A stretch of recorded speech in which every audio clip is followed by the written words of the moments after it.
Hello everyone and welcome back to Arctic Retro, and in today's video I'm gonna do some more things with this Commodore 128D. As you might already know, the Commodore 128 can run CP/M, and I have already loaded CP/M 3.0 here from the original Commodore CP/M floppy disk, system disk CP/M Plus version 3. So I was thinking about exploring the CP/M possibilities on this machine. What you see here is the CP/M 3.0 running in 40-column mode. But there isn't actually much you can do. I just booted from the system disk. We can see the directory, and there's just a few files on this disk. The 128 of course has a Zilog Z80 CPU, and that is the reason it can run CP/M natively. I'm not going to go into the details about CP/M. You can just Google it yourself, but it is an old operating system that was developed by Gary Kildall from Digital Research all the way back in 1974. So yeah, really old, and it isn't looking very nice on this 40-column mode screen, so I was thinking I'm gonna first try and run it in 80 columns mode. The 128 has an alternative video output on the backside that outputs RGB or a CGA signal, and to use that on my TV I have this CGA to SCART adapter. And this is a handy tool if you want to use the 80-column mode on the Commodore 128. It needs external power, and it also has an input for audio if you want to route the audio through the SCART contact. Alright, so I'm going to hook this up now and then we can test. So now there is a big mess of wires behind this machine. It's hard to show you, but I just plug it into the CGA output on the machine. And then I just connect the power and the SCART cable to my TV. So now we should be able to just press the 80-column display button and turn on the machine, and it should boot into 80-column mode, running with the VDC chip on the Commodore 128. Yeah, as you can see, it boots and it shows the memory banks and 59K TPA, not sure what that means, probably available memory perhaps. And as you can see, this is a very clear and crisp text, even if it's coming via the SCART contact on the TV. But before I start to explore running some CP/M software on the real machine, I was actually thinking I could show you how to do it your own if you don't have a Commodore 128. You can use the Wise Commodore emulator, and inside the binary folder here, it's a program called X128, and that is the 128 emulator. And here it boots up into Commodore Basic, but it has two screens, one for the 40-column mode, and you have the 80-column mode on the other screen. However, there's no output there right now because it's running in 40-column mode. And if you want to learn more about the Wise emulator, how to use it, you can actually see one of my previous videos where I had a walkthrough of using Wise.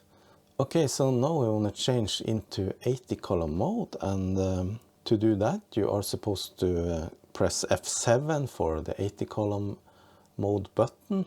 However, when you do this, it actually just prints list in the machine, and that's because the keyboard mapping is not correct for the F7. So you just go into settings, and then you need to change input device keyboard and set it to positional. And then you can press F7, and that will be the same as pressing the 80-column mode button. So now we can reset the machine, and it should boot into 80-column mode. Yeah, as we can see, it starts up now with the basic in 80-column mode, and the other screen is now blank.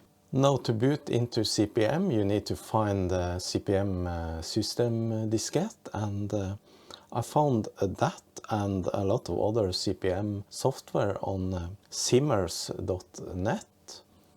So inside here it's the CPM system disks where you can download it as a disk image, D64 file. So now I'm gonna try and boot from the CPM disk into the emulator. So here I got the folder with some CPM software that I'm gonna explore in this video, and yeah, I already unzipped the system disk. It's just a D64 file, so we go back into Wise and attach that file. There it is, so just click open there, and now we can reset again and it should boot from that floppy. Yes, it does.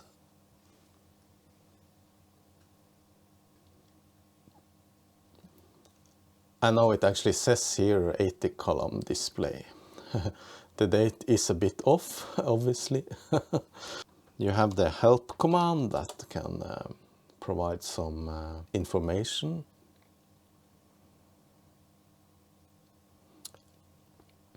So here's different topics, so if you want to learn more about the type command, you just enter type. So let's see now if we can actually run some other software. Alright, so now I'm gonna try and run WordStar, and to do that you just attach the image again, and but this is 1581 disk images, so you need to change your drive 8 to 1581 in settings, and then you can attach the image. So I'll have WordStar 4.0. Select that, and then we can try and boot.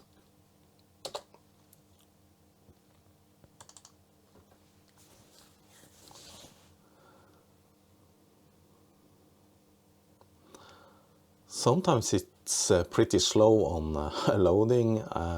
Maybe it's the machine, but supposedly this CPM version for Commodore is pretty slow. There are some optimized versions that you can get that is much faster, but I haven't explored that.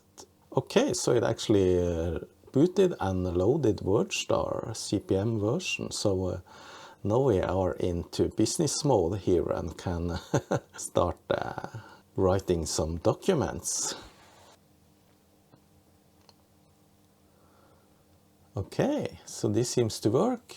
So what can we do here? We can open a document, open a non-document. Okay, so we're gonna try and open a document.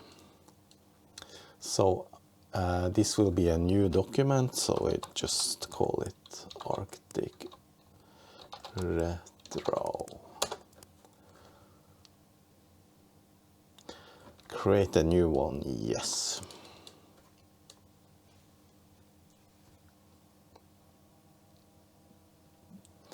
Yeah, and as you can see, it's pretty slow on this machine. Alright, I think I actually learned a bit of WordStar back in the day when I went to, what's it called, high school. I had some computer course there, and it was on some old machines running CPM. Alright, yeah, that seems to work. Nice. Alright, so I'm back into the physical machine again. I have booted into CPM, and I came up with an idea. I have a bunch of floppies for my Tiki 100 machine that you might have seen videos on before, and that machine, even though it runs CPM, it uses a special type of CPM called KPM that was specifically made for that machine. But I was thinking maybe these floppies can be read by this machine. I have no idea if that is the case, but physically it should be able to read them. So let's see now if we type the directory. Yes, it actually reads them. So that's the file on that floppy, and let's see now if we run the tiki.com, see what happens. No, not much. Okay, so it says CPM error, disk IO. Let's try Python. That's a game, in fact. Error. Might be that the disks are a bit bad for this drive. Alright, so that actually executed and returned. So I don't have an idea about the compatibility between these programs on this disk and the Commodore CPM. Ny plate, it's a Norwegian for format. No, it doesn't seem to be doing much. And here, in fact, I have a WordStar on a floppy for the same Tiki machine, so I'm gonna insert that and take a look.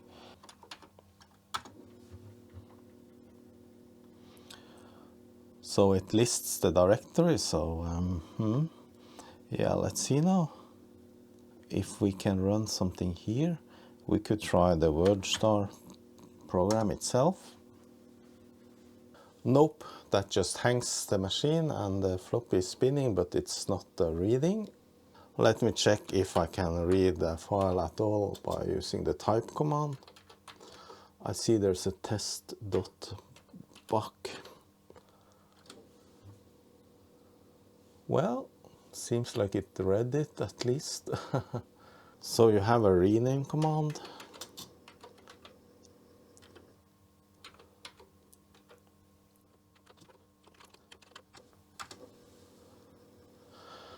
Con required, okay.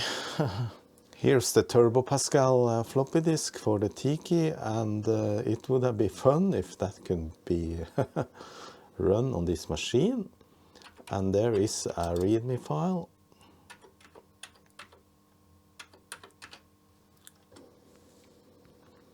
Yes, so it reads files just fine.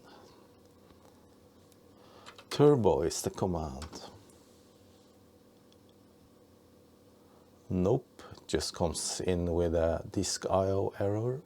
Alright, so what I'm thinking is that these programs use some library functions or anything like that that is not included in this CPM version.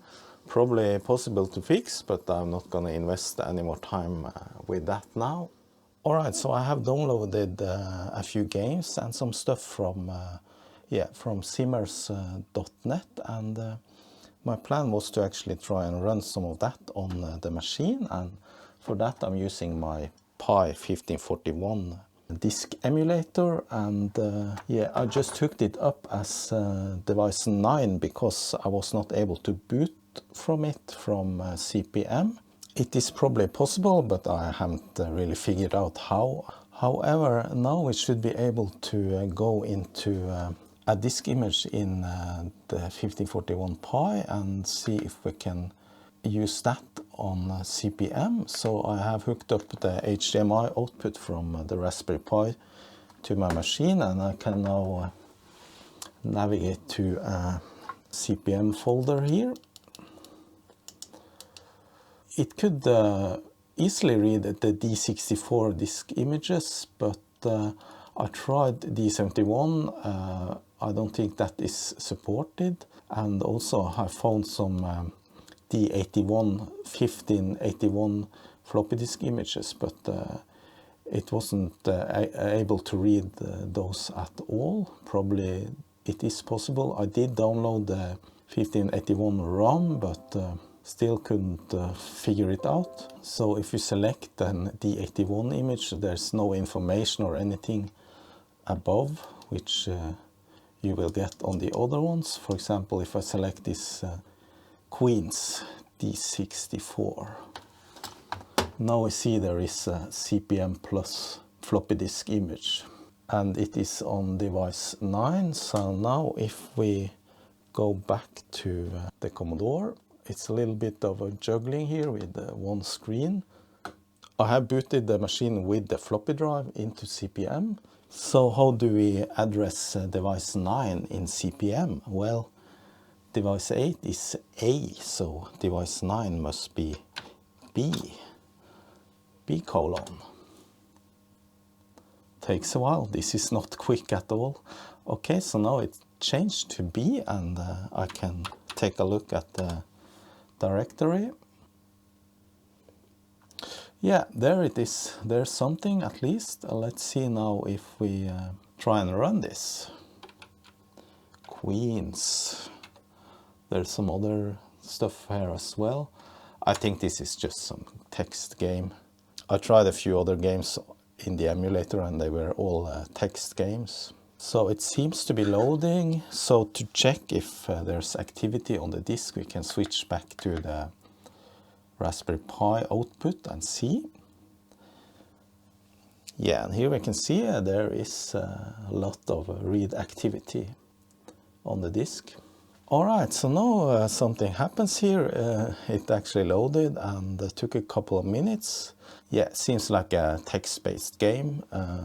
I know there are some graphical games out there. I found a few, but they were in a format that I couldn't unpack on my PC, and you need to copy over to a floppy disk. And yeah, there's a lots of steps to do that, so I didn't feel like going that route today, maybe some other time. So yeah, start game 1. Look at the speed of this, that is horrible. So I don't have a slightest idea about this game, how to play. There's some columns and rows, enter row and column. Let's say 1 and 2. Okay, so there's something moving here. 3 and 4, forbidden cell. 3 and 2, forbidden cell. Yeah, some puzzle game. I don't have a clue about this, so I'll try something else. I booted the machine and switched to another floppy disk image. So again, we go to B.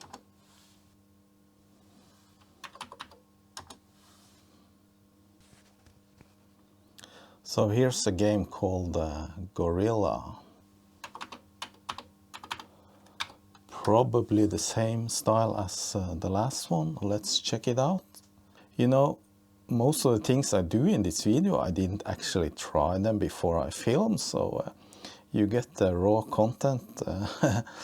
Of course, sometimes I do things again just because I did a mistake or something, but yeah, you know. So I figured this number here is the reading of the disk, and it shows you the block and yeah, sector perhaps. Alright, so here we have some different options. Select terminal type. I guess I'll select number 5, C128 in color. Alrighty, finally we get some color here. Gorilla Bass. It's written in, looks like BASIC, Microsoft DOS QBasic.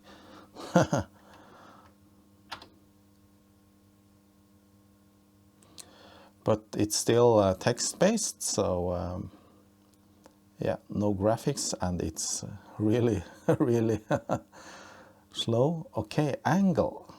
So I guess I'm gonna jump. I'm gonna try and jump it at a 45 degrees angle. Speed 2. Okay, angle 70. Speed 9. So I think you just throw something, not really sure. 90. If I throw something at 90 degrees, is that straight up, or let's try speed 32 then. Now, without the instructions, I really don't know what I'm doing here. Alright, I think I'll stop with that. Just to show you what happens if you try to load a 1581 disk image. It says here now that it's using the 1581 ROM, but when I switch to the Commodore and try and go to B, it changes. But when I try to list the directory, it shows just some colons, nothing more. So I'm not really sure why it can't figure out the D81. It might be some missing support in the software of the Pi 1541, but I'm not really sure. In fact, I also tried to hook up some 1581 floppy disk images in the emulator on the PC, but still no luck there. However, I could use as 1571 image here. And I found a few games like this Planetfall. It's a text adventure. I haven't really tried to figure out the commands and stuff, but yeah. So there are some games that you actually can check out if you want to research this yourself. Alright, I think that was it for this video. I have researched the CPM on a Commodore 128D and was able to run some software. However, I didn't go as deep as I wanted to because of time constraints, obviously. But there are obviously multiple things you can try out and do yourself if you want to do so with the emulator or a real machine. CPM is computer history, so it's worth checking out the history. Okay, so thanks for watching. I hope you enjoyed this video, and if you did, please hit that like button, and special thanks to my patrons. See you, bye bye.